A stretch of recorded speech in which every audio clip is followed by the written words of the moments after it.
everybody. Denver Riggleman here, coming to you again from Dubai. As you can see, tried to put the light right on me, and if you look right here to my right, it's actually an incredible view coming out there. But again, it's your favorite congressman coming to you from the Dubai, and I have to say, what I've been seeing has been bothering me, especially here with international news. I've been watching the India-Pakistan issues closely, even though there seems to be a ceasefire that just happened. I've been watching what's happening with Russia and China, with Xi being with his good friend Putin during their big victory day, their marches and parades. That's been all over the news today. But I have to go back to something I've seen over the last couple of days in the United States, and me being a former congressman and being a bit familiar with the law, and also somebody who did a lot in the intelligence business and had to, root out the insane by being sane and following the data. Wanted to talk about habeas corpus and our bizarre little friend Stephen Miller. I've talked a long time about unseriousness, or the fact that we have people in charge that are fantasists, conspiracy theorists, liars, propagandists, true believers, or the insanely credulous.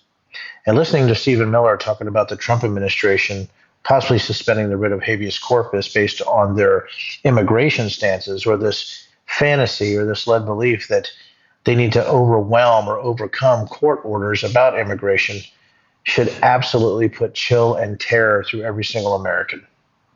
Now, we know there's 77 million plus people who voted for Donald Trump, and it could be a significant portion of them have no belief in the Constitution whatsoever.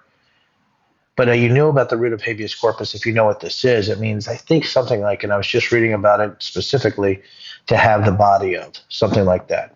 Habeas corpus is sort of the baseline, or a pillar of our justice system, and that they have to prove, or they have to document why they can legally detain you, and if not, they have to let you go. Habeas corpus allows for due process. It allows for all of us to petition the courts to say, hey, we're in jail, we should be allowed to come out, and the courts have to actually grant that one way or the other. Either they stay because of whatever you did, or they have to let you go, or sometimes you get bail. There's just so many other things that happen, but habeas corpus is such an important part of our legal system. If you suspend that, that means people can be held indefinitely. And you're talking about taking away due process from people based on the fact that you have crazies like Stephen Miller saying that in this administration, they're referring to illegal immigration as an invasion.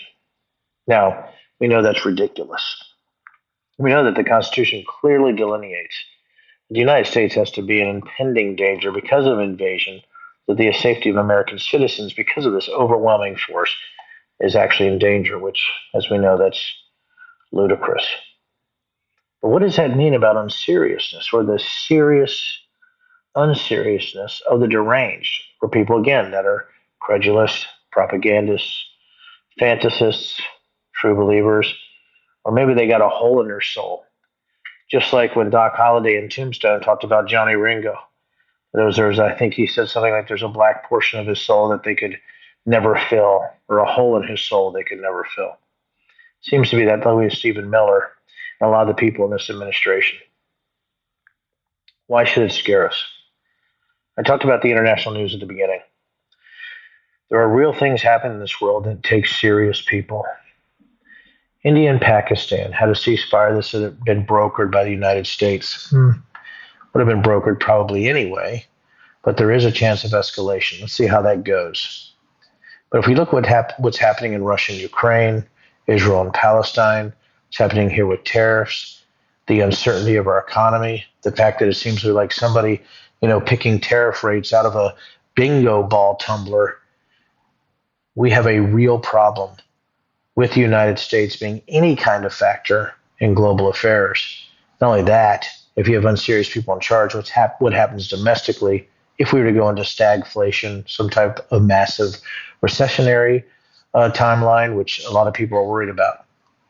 So when you hear people like Stephen Miller, I know that you're seeing these big movements in news, but the people that are part of the policy solution, if I may, or problem, are those that don't think clearly or have belief systems that are at odds with what the Constitution says, and are at odds of the sane and those that deal in reality. Stephen Miller is a liar. He's a propagandist. But what's scary about Stephen Miller is he's a true radical. He's exactly what Americans don't want to be. But there's many who support him in the Trump administration. And I saw some interviews, you need to look at them, where there's Trump individuals and Trump voters saying that they absolutely agree that illegal immigrants or immigrants, anybody who's caught that looks different from us, I would suppose, doesn't deserve due process. So, is it as sexy as what you're seeing the pundits talk about today? And by the way, I can go into Xi being with Putin today and how important, or over the last couple of days, and the support that they're giving each other, at least in public, which is really a message to us. But again, we don't have an administration smart enough to see that because they're too caught up in their own nativism and Christian nationalism.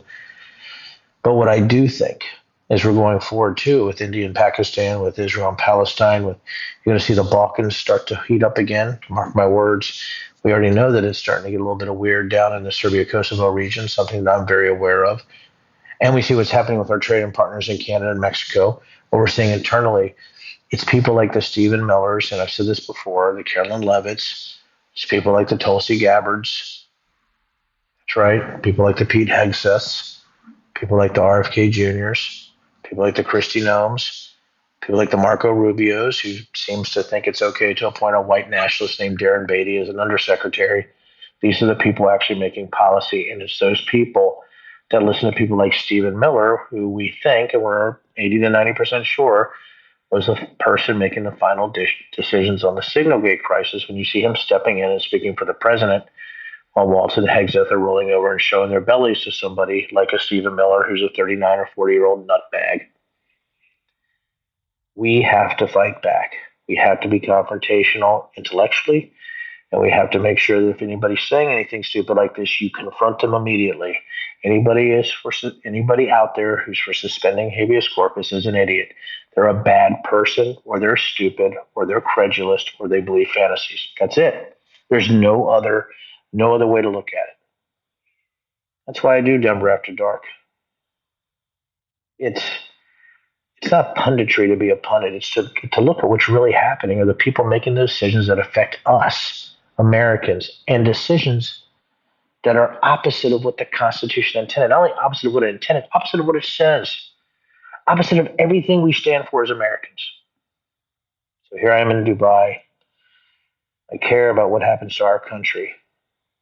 I don't want us to become some second world banana republic with shit stains and assholes in charge. And that's what we have coming right at us in our face, and they're not hiding it. Thank you.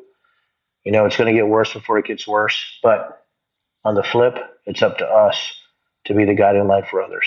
Thank you, and have a great night. And maybe I'll have another broadcast from Dubai before it's all over. Cheers.